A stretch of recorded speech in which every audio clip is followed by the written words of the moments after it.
વડોદરામાં અધિકારીઓની સ્માર્ટ કામગીરી સામે સવાલો ઉઠી રહ્યા છે। ફૂટપાથના પેવર બ્લોક બદલી નાખતા વિવાદ સર્જાયો। નવી ડિઝાઇનના પેવર બ્લોક નાખતા વિવાદ ઉભો થયો। એડવોકેટ અને સામાજિક કાર્યકર શૈલેષ અમીને સવાલો કર્યા છે કે ભ્રષ્ટાચાર અને કૌભાંડો કરવા માટે પેવર બ્લોક બદલવામાં આવ્યા છે। લોકોના ટેક્સના નાણાંનો અહીંયા ખોટો ઉપયોગ થઈ રહ્યો છે। પેવર બ્લોક એ ભ્રષ્ટાચારનું સૌથી મોટું સાધન બની ગયા છે। કચરાની નવી હાટલારીઓ પણ ભંગારમાં પડી છે। કોર્પોરેશનની વોર્ડ ઓફિસો પણ ભંગારનું ગોડાઉન બની ગઈ છે। વડોદરા વાડી કોર્પોરેશનના સ્માર્ટ અધિકારીઓની અહીંયા સ્માર્ટ કામગીરી સામે સવાલો ઉઠી રહ્યા છે।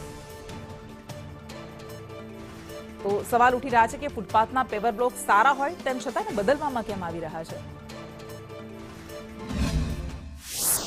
વડોદરા શહેરમાં સ્માર્ટ સિટીના સ્માર્ટ અધિકારીઓ કઈ રીતની કામગીરી કરે છે તે સ્પષ્ટ દેખાઈ રહ્યું છે। આપ જોઈ રહ્યા છો વોર્ડ નંબર 14ની કચેરી છે, જ્યાં આપ પાછળની સાઈડે આવશો તો ત્યાં આગળ પેવર બ્લોકના ઢગલા જોવા મળશે।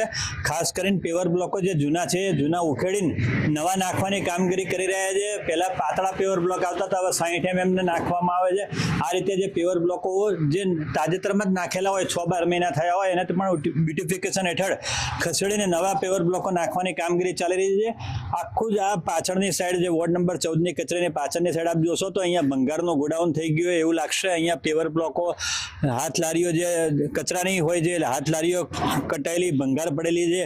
જે નવા પેવર બ્લોકો જે વાપરવા લાયક છે પેવર બ્લોકોનો પણ અત્યારે ખડકલો કરી દેવામાં આવ્યો। એક મોટો વિષય છે। ત્યારે જોયું રહ્યું કોર્પોરેશનના સત્તાધીશો અને શાસકો ભેગા મળીને આ પેવર બ્લોકોનો ઉપયોગ કરે છે કે ભાઈ પબ્લિકના નાણાંનો દુર્વ્યય થશે।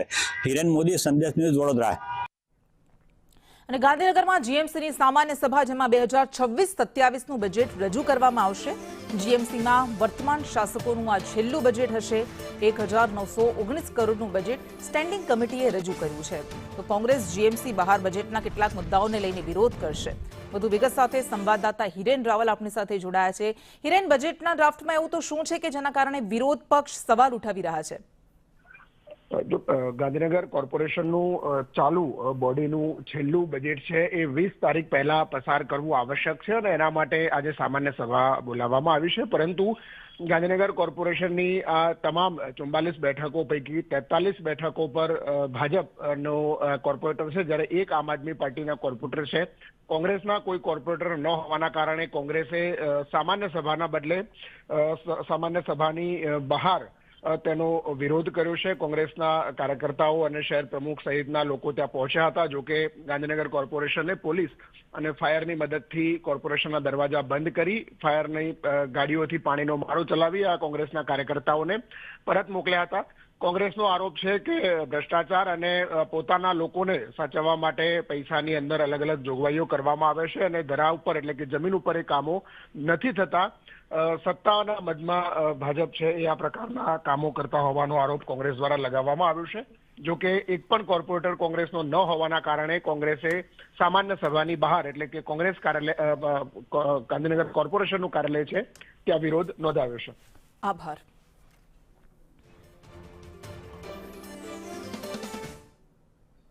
અને અમદાવાદમાં આજે એએમસીની બોર્ડ બેઠક મળવા જઈ રહી છે। આજથી 2 દિવસ બજેટ બેઠક થશે। સ્કૂલ બોર્ડનું બજેટ મૂકવામાં આવ્યું છે। 1205 કરોડ રૂપિયાનું સ્કૂલ બજેટ મૂકવામાં આવ્યું। મેયરની અધ્યક્ષતામાં આ બોર્ડ શરૂ થઈ ગયું છે। તો મહત્વપૂર્ણ આ સમાચાર, મ્યુનિસિપલ સ્કૂલ બોર્ડ અને વીએસ હોસ્પિટલના બજેટ પર ચર્ચા કરવામાં આવશે। એએમડીએસ અને એમજે લાઇબ્રેરીના બજેટ પર પણ આ બેઠકમાં ચર્ચા કરવામાં આવશે, કારણ કે મેયરે બજેટ બેઠક પર ચર્ચા કરવાની મંજૂરી આપી દીધી છે। અમદાવાદ કોર્પોરેશનનું આ બજેટલક્ષી બેઠક